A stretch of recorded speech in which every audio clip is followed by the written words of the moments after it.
So we're out here in Colorado, 2017 mule deer season. The opener was actually yesterday, and a couple days late. Well, I was planning that way just because of the work schedule, but it's all right. I'm out here for the week. I'll have plenty of time. Um, there's quite a few people out here now, anyhow.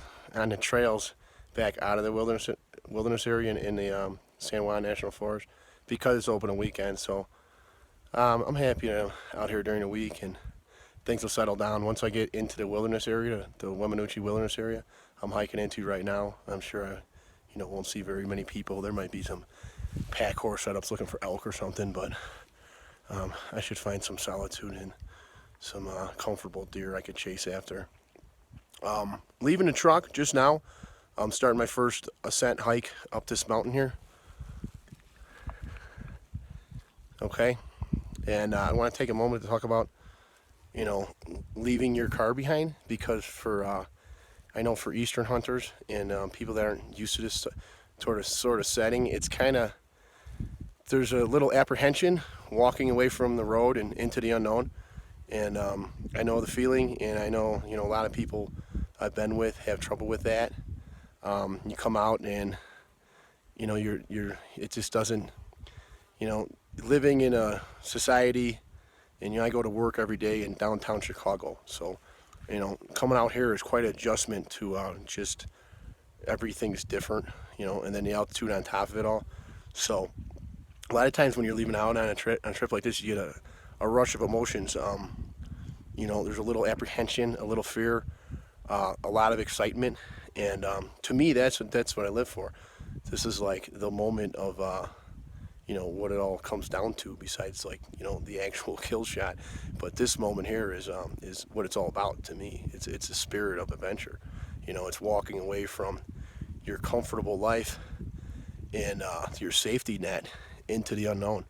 You don't know what you're gonna hit in the week you're out here, or whatever time you're out here, and you may be walking away from cell phone signal. So it's definitely a different thing, but to me, that's what it's all about. I love it.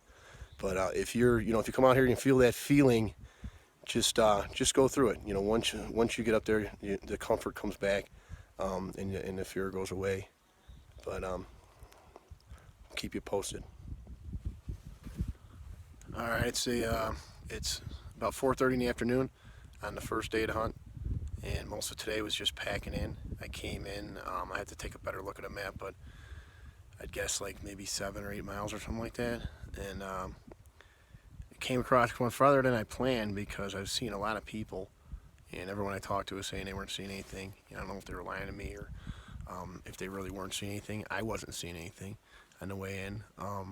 So I decided to keep going a little further, and finally got to a spot I was going to go through a high basin and try and get even beyond that. And I thought, well, I'll glass it before I go down. I got the glass out, and I seen 6 bucks down in there, and 4 of them were good ones. So I didn't have camp or anything set up. Still had my heavy pack I was walking with and all that stuff. So and then there was really no good way to get down from where I was at to get on a stalk. So I decided to come back out, go find a spot, set up camp, reduce down to a day pack, and now I'm gonna plan on trying to get a stalk on, before it gets dark here. All right, well, I head down to the basin where I seen all the deer last night, and I watched them come out of bed and head out to feed. So I got a pretty good idea where they're bedding. I'm gonna head over there now before they come back to bed. Watch them come in, see if I can get an ambush on them. Came back to camp last night, stormed like a motherfucker, and then I woke up and there's ice all over the tent. It's colder than hell. But hey, that's part of mountain hunting.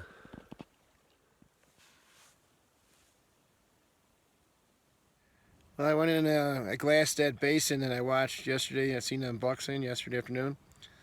Watched it. I went back, watched it yesterday evening, and I seen one nice buck head out of there. I didn't see the other 3. And then I seen quite a few does go out of there yesterday evening. So I went back there this morning at first light.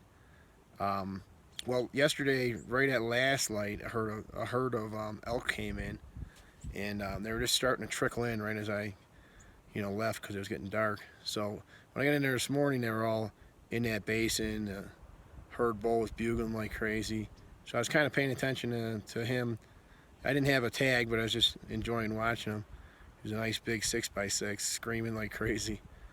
And then I don't know, maybe I missed the bucks come back in, but I never seen them come in. I seen does come in and everything like that, but I did not see the bucks come back into bed. So I hope they didn't boogie out of there. I didn't go into the basin, so I don't think that I scared them off, but who knows. Now I'm going to go out for today, and I'm going to scout some other places and look around, and then I'll probably take another look at that basin from a different angle and see if I can find them bucks bedded in there. Get a plan for tonight.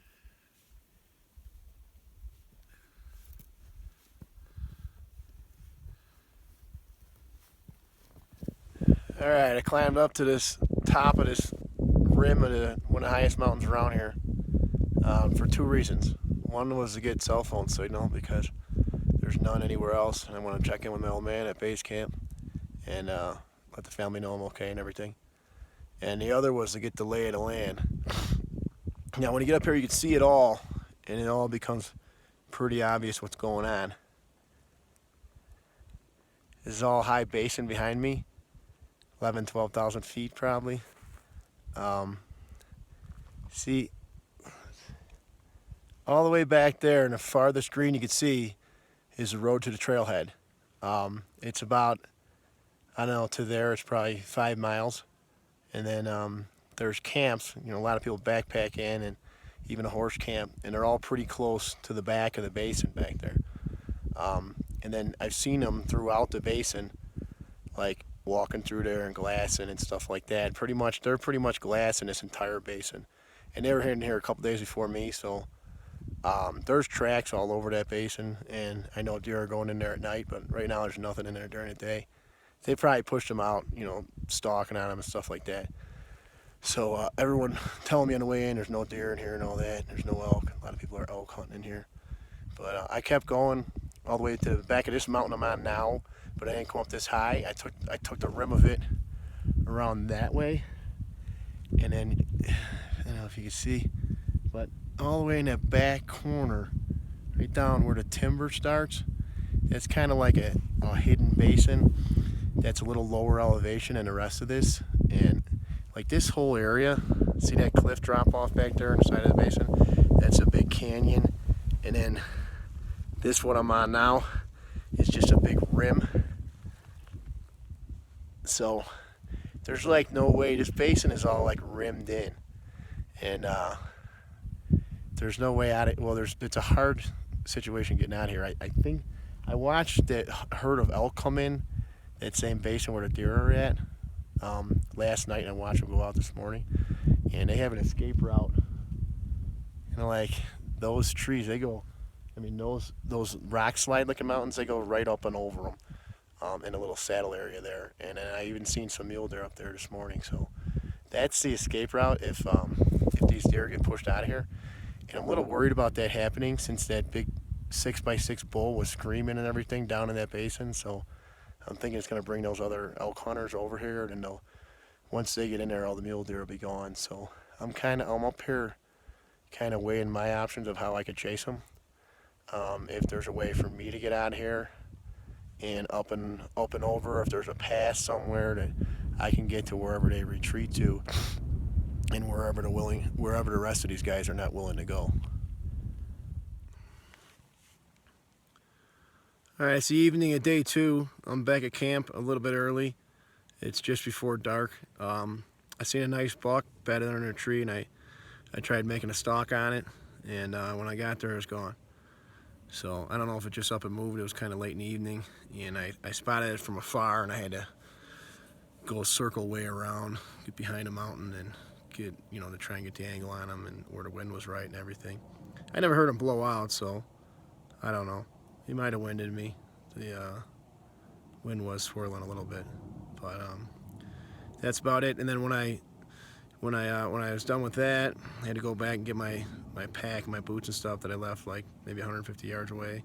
By the time I got that stuff, I wasn't 100% sure where I was at and where camp was at and stuff like that. So I figured I'd take the safe route and go back before it got dark. All right, trying to navigate in the dark here. Yeah, I can't even see it, but just watching the horizon and the way I remember the mountains looking. And that's what I'll use for my heading and where to go. I'm trying to stay out of the shrubbery because it's getting my pants all wet. Well, I seen 2 bucks and 2 does down in the valley down there, or the basin. And I thought they were looking for a place to bed. So I hurried up and I climbed down. Tried heading them off, tried to get an ambush on them. When I got down there and I got eyes on them, I seen that they were heading back up. So I don't know if they were onto me or if they're just feeding down here and then heading back up high to go to bed. But they went straight up over those high mountains in the back.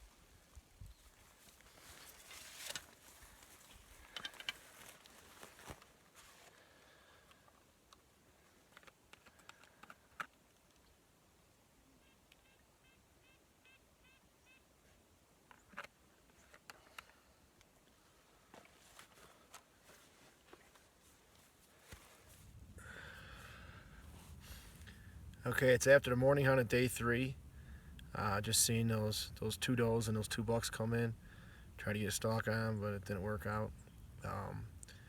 And then I glassed that basin. After that, I glassed the basin really good. I spent a lot of time, hit it from 2 different angles.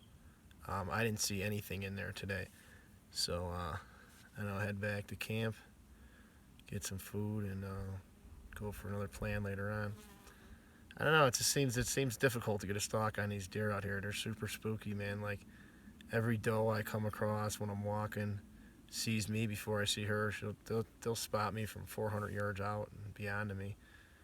So I don't know. It seems like the only spot opportunities, like stalk opportunity, would be like on a lone buck, solitude, like bedded by itself. But that's what I've seen so far, and they're always bedded in good spots where the wind's swirling and they're jammed up against a cliff. So not gonna be easy, but I'll stay at it. I was just walking through this canyon here. Came across this trail.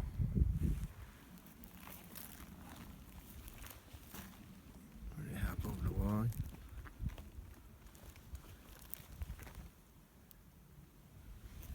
It's all elk tracks. This must be one of the routes the elk herd takes in and out of here.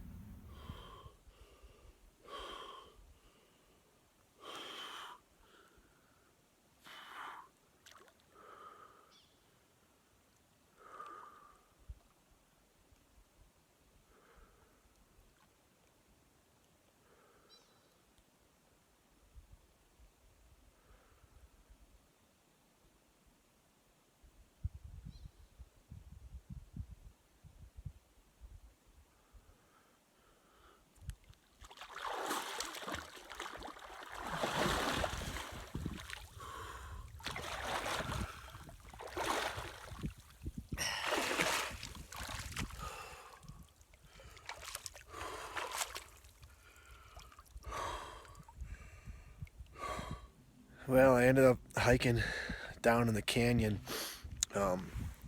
where the basin leads to, and as I suspected, there's an escape route back there. So I found the escape route, and it's a heavy trail. It looks like elk been using it, coming in and out.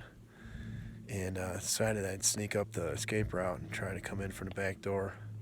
The wind was perfect until I got inside here, and then it's wind circling everywhere.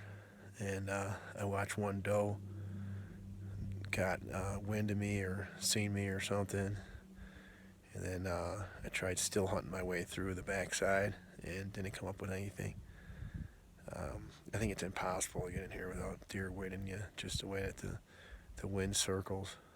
But yeah, I don't know what I'm gonna do now. Maybe head back down this canyon and see what's going on down there. It's just really hard to hunt in there because it's all timber. You can't see anything. That nothing left to do. I found this lake here, so decided to take a dip. It's like, I don't know, it's really high up. It's freezing cold. So I used the Wim Hof method to be able to put up with the cold water. And it still worked up here even though there's no oxygen. With the breathing methods and everything, it's something I regularly practice at home. So it did work. I feel good and feel refreshed. Alright, I just had another failed stalk. It's Wednesday midday. Last night, I had tried to get up on 2 separate bucks on 2 different occasions and didn't work out either time. They didn't catch me or anything, it just I ended up in the wrong spot. Part of the problem I'm having is that I'm not used to this kind of spot and stalk hunting, and when you look at them in the binoculars and then you walk all the way around the mountain to try and get up on the back side of them, or however the wind is working out, everything looks different, and it's hard to end up right in the right spot. And so yesterday evening, I just ended up in the wrong spot. And just now, I seen a fork-horned buck bedded with some does, so I made a stalk on him. Came around the backside of this mountain and dropped my pack and got down to my socks. Started stalking over. Well, I got up top and I realized there's like a whole, like, small basin in between one side of the mountain and the other side of the mountain. So I ended up stalking across there. I'm tiptoeing through there, and I came up on 3 does. And they stood up, and one of them just standing there broadside at, I don't know, it was probably 40 yards because it was a little farther than I thought. I shot, went right underneath her belly, through her legs. They took off, and I think they spooked the deer I was actually trying to stalk on, because they were on this is up in the top basin. They were in the deer I was trying to stalk on were at the base of the other side of the mountain. But when the does ran down there, I think they spooked the other does in that buck, because when I got down to the other side, they weren't there, and I seen one of the does trotting across the field, the far valley. So and then I was all the way on the other side of the mountain, and I left my pack on the opposite side. I'm in my socks, and then this storm that's brewing above me right here starts thundering and stuff, and I started worrying because I had my cell phone inside my boot that I left over by my pack. So I'm darting around the mountain in my socks, and like I said, everything looks different around every corner. I don't know where my pack's at. Starting to worry about things as the storm's coming in, but I just found my pack, so good. Got my boots back on, my cell phone out of harm's way, and my rain gear here. Well, fortunate up here they have these good water sources that I'm pumping out of all the time. See, so I just carry this one water bottle with me, and then I can constantly fill it up and carry my pump. That way I don't have to carry water. It's not always the case in high country, so it's a good place that there's water everywhere. Right now I got my rain suit on because I'm getting rained on off and on all day today. It's like these storms keep rolling through. By the time I get my rain suit on, the sun comes out and I'm boiling hot. So that's the way it is. I'm moving south right now, exploring some new territory to the south of me, because I ran into a hunter this morning, and he told me that the people from the south of me tagged out and moved on. So I want to check it out to see if it's worth hunting, and it's an option for me to hunt my way out. Say if I don't get anything after Friday morning, knowing that I have to be out by Saturday morning, I might want to move camp over here and hunt this area Friday night and Saturday morning. So I'm going to scout out an opportunity for that. Oh man, another blown stalk. Oh, I spotted a big, nice buck sitting underneath, bedded underneath the pine tree. And I circled all the way around, got on the high ground. Actually had to wait for a storm to pass through because I didn't want to be on high ground during lightning. Then I came around, and I was real careful this time. I counted trees and paid a lot of attention to what the trees look like. And then I got out there and tiptoed for about 150 yards of my toes for a long time, just to hear them bust out about 50 yards to the south of me. because I was stalking in the wrong area, because once again I was mistaken. And it's so hard when you look at you look through the glass, the 2D glass at an area, and then you circle all around and come at it from a different angle, and when you're there, it just looks so much different. It's really hard. I gotta put the rain gear on again. All right, it's Thursday afternoon. After I blew the stalk yesterday afternoon, and that buck, I came back to camp, and then a lot of storms were rolling through and stuff, so I hung out here, and then just before dark, the storms cleared up, and I went up to one of these nearby knobs up here and just glassed till it got dark, and just seen a doe and 2 fawns, so not much action. And then this Thursday morning, this is day 5 now, I wasn't feeling too good, so I just slept in, and got up and took it easy this morning. Back was killing me and stuff, so I didn't stretched out and everything, got myself back into shape, because today I want to go back up into the high country and check out that the basin I was originally chasing bucks in. I stayed out of there now for a good day and a half, so now in the afternoon I could see in there well, but only from the way north, high elevation, and I could see in the shadows of all the trees, so I'll see if anything's bedded in there. So that's my plan today. So I figured I'd rest up because I got a lot of work to do now, heading out, because today, maybe tomorrow will be my last day I can hunt this back end of this country. I was only planning on being a 6-day hunt, so tomorrow will be day 6, so I'll probably spend a night here, one more night, and then I'll have to get closer to the car. Maybe I'll stretch it into day 7 and hunt tomorrow all the way, tomorrow night, and then maybe even early Saturday morning before I get out of here. But I definitely got to get closer to Oh man, I'm frustrated. Thursday night, I just got back from a 2.5-hour stalk on a huge buck, biggest one I've seen since I've been here. I actually glassed him up from camp here, and it was right when I got back from being out for the afternoon. I was out for the afternoon. I was up there in high country and kept storming and lightning and stuff, and I weathered out a couple storms, but then the last one there was really bad lightning, so I came back to camp. I got a stalk on a 4-torn earlier when I was over there spotting. I seen him bed down, and when I stalk on him, that was probably the closest I got so far. I got about 30 yards from him. He blew out of there. I don't know if the wind changed or what, or if you seen me. But this one here, I had to walk, I don't know, probably a mile to get around the other side of the mountain that he was on without him. Now I'm talking about the big buck I glassed up from camp tonight. Head out just with my rain gear here because it was storming, and just my bow and my bino harness. And I went all the way back up to the high country, way back around where he was at, because he's on this side of the mountain, and I had to go on the back side of the mountain so he didn't see me, and the wind was blowing that way, so I couldn't cut around. I couldn't take a shortcut around this way. I had to go around that way, so it's just a long walk. So I went over there, tried hustling my way over there, all the way around. I peeked up over the ridge top a couple times, just referencing where he's at. I was using this dead log to kind of pinpoint where he's at, keep track on where he's at, and so I got all the way around. I come up over the top of the. You can see better. I come up over the top of the ridge there, the knob that I thought he was on, and I start coming down. I left my shoes way behind. I'm going way too far in my socks because I was way off on where I was at to begin with. I finally get on the other side of the knob, and then I look over on the next mountain, over to the next knob to my right, and I see the dead tree, or at least I think it's a dead tree. So then I boogie back, get my shoes, go back all the way around to the next knob, climb that, come over the top in my socks again, come all the way down, and I'm thinking this doesn't look right. Keep coming down, and I look over and I see I was originally at the right spot. The first knob I went over was the right spot, and the buck was gone anyways because by then the sun set and he was probably just out for the night.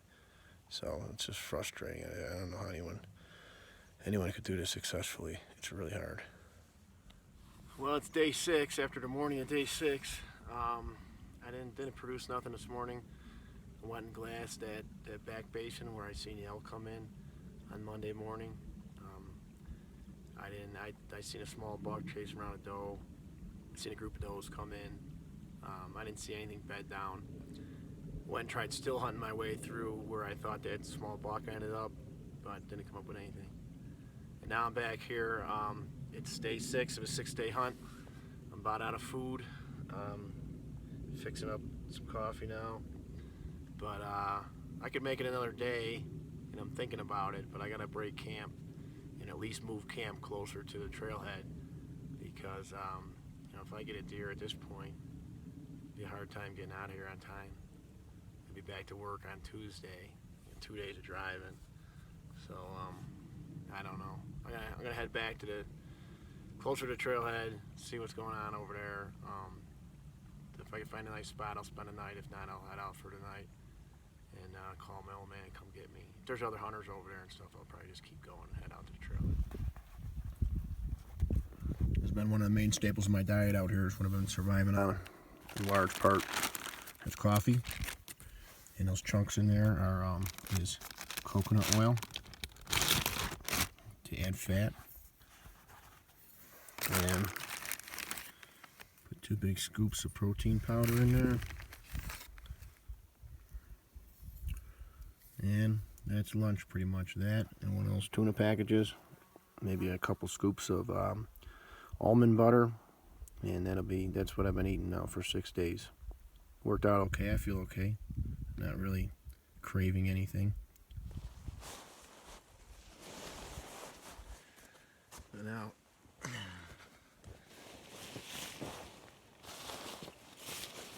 packing out heavy again. Gonna have a full bag and be a little bit lighter on the way out because of the food. If I get a deer, it'll be a lot heavier on the way out. As far as like being able to carry a backpack and being in a condition to do this for a week at high altitude, it's really tough, man. It is. There's no way that you could prepare for it, really. I mean, as far as me living at sea level, yeah, I work out with weights. I do Metcon exercises. I run, build wind, and it's all necessary, of course. Carry a backpack, carry a backpack, run up and down stairs with a backpack, run up and down hill with a backpack. Go on 6-mile hikes with a backpack. Now, is any of that gonna prepare you for a week in 12,000 plus feet elevation, carrying a backpack every single day, day in and day out, up and down this awful terrain and everything? No, there's no way. There's no way you're gonna carry a backpack for a couple hours a day or a few hours a week and be really conditioned for this. It's gonna be, a lot harder than anything you practice for. There's no way you can be ready for the altitude if you don't live at this altitude. Nobody lives at this altitude. Even people that live around here, if you live in Durango, that's 6,000, 65, 7,000 feet or something. It's still a big difference from being at, 12 something. So no one's gonna be prepared for this. All your exercise and everything that goes into it is more about building your mental strength. To me, that's what it's all about. So everything that I do, I think I want to do it hard. I want to push myself. I want to push my limits, and I want to build my mental strength so I could put up with any kind of discomfort out here. And that's what it comes down to for me. That's the most important thing. So when you're hiking uphill and you feel tired and beat, you have that push, that mental push that you could push yourself. You could take a little bit more than it feels like. You could take a little bit more than your body tells you to.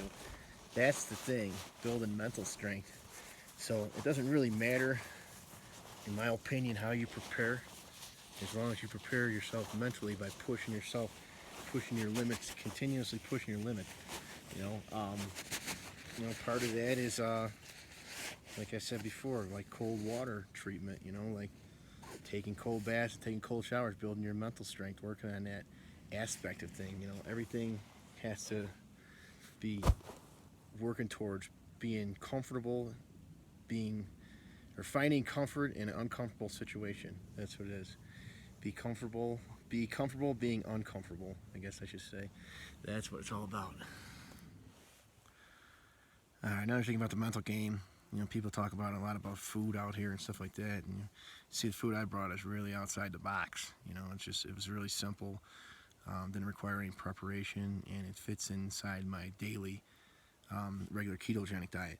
People talk about how, you know, you can come out here to high country, you got to eat carbohydrates and all this stuff, and people that don't eat day-to-day carbohydrates think they need it out here for fuel and stuff like that. You know, I think that's that's a load of BS. You know, again, finding your strength to make it through this is mental strength. It's not, you don't need fuel. You're out here for a week. You can go a week without eating at all. And really, I mean, the only difference would be to lose 10 pounds. But, you know, you wouldn't need the fuel to continue on for, you know, 6 days. That's not really, that's basically a mental comfort thing, thinking that you need to eat something to have the energy to continue on. All right, I'm all packed up, leaving my camp behind. It truly was a paradise up here. Nice being in the mountains. Other than the one hunter, I haven't seen anyone since my pack in. I've had the whole back of this area all to myself. And plenty of nice bucks to chase around, good deer everywhere. Seen elk. Came about 20 feet face to face with a wolverine walking back to camp. That was funny. My first instinct was I knocked an arrow, thinking I would eat it. And then I thought, well, I don't even know if I'm allowed to shoot this thing. And then I seen it and it was all crouched down. I thought, well, maybe it's going to attack me. It's just a little thing, so wasn't really scared. But I got my gun out and I yelled at it. Sat there and looked at me, and then I thought, wow, this is a cool animal. I think I'm going to record it. So I got my phone out. My phone was turned off, so I turned it on. Took the whole time to boot up, got it on camera, and the thing took off running. And it stayed there the whole time. I was probably staring at it for a good 5 minutes or so. It was cool. Never seen a wolverine in person before. So it's been great out here. And, you know, leaving camp, I guess I'm ready to get back to civilization. But then again, I could stay out here all summer. Yeah, I was hiking out, and I bumped a nice buck, good 4x4, when I was walking. And he heard me. He wasn't really spooked. Hopped along about 150 yards and rebedded. So I came in and tried to get another stalk on him. I got within about 50 yards and he busted. I'm heading out. I'm almost to I'm about 3/4 away across this big basin here. And I think I'm just going to pack out today, head out to the trailhead. I'm sure my old man's ready to go. And I think if I get something at this point, it's just going to put me way behind schedule anyways. Even if I stayed another night, I'd be behind schedule. It'd be one of those deals where I get home late at night the day before I gotta be at work and no time to put away my gear and everything. So it's tempting, but I don't think I'm gonna go down that road. I gotta just get out of here and go get a cold beer. Well, on this trip, I didn't use a GPS unit. I never have used one, so that I didn't want to try something new out here. And it's just another piece of gear I didn't want to buy. I think it would be a good idea out here, especially to plot camp. Maybe plot where you leave your pack and boots when you go in on a stalk, because that's the kind of stuff that kind of bothers me. Coming back to camp in the dark, if you're from the spot where you don't know where you're at and stuff like that. But here I'm heading out of here, and the way I navigate mostly is you have a pin-on compass. I always watch for direction. I have a map, but honestly I don't use it too much. Or I do use the compass, but I don't need it that much because what I watch is the horizon. If you see that bump to the right that's closest to us, I know I'm heading out just left of that. Between that and those far mountains on the left, that's where the trail heads out. That's where the trailhead is, and that's where the trail leads out to. So when I walk in, I take mental note of that, and I might even take pictures of it so I remember what it looks like, and I go by the horizon and the big mountains so I know which way I'm facing. I come around this way. There's that big bench up there, the big drop off down to Emerald Lake. There's the big tall mountains that I climbed up to get cell phone service. We have those big rock tops to the west. That's how I navigate, by watching the horizon and knowing where to go. And it does work out. And I found a trail that leads to the trailhead. Just heading out on a long walk. I feel pretty good. feel probably healthier now than when I came in. Probably because my body's built more blood cells, red blood cells, used to the lack of oxygen. I wish I was carrying some deer meat out, but it didn't happen that way. But I did what I wanted to do. I came here, spent 6 days in the wilderness by myself, backpacked in as far away from the trailhead as I could possibly get. I outwalked everybody out here. I found the animals, found elk, I found deer. Man, I must have seen at least a dozen mature 4x4 bucks, countless does and little forked horns and stuff. I was definitely found a deer. I just didn't have the skills to put on a stalk and get it done. Guess I got a lot to learn. Never tried this style hunting before, so I look forward to getting better at it and maybe coming out again, for years to come and actually learning how to do this thing and succeed at it.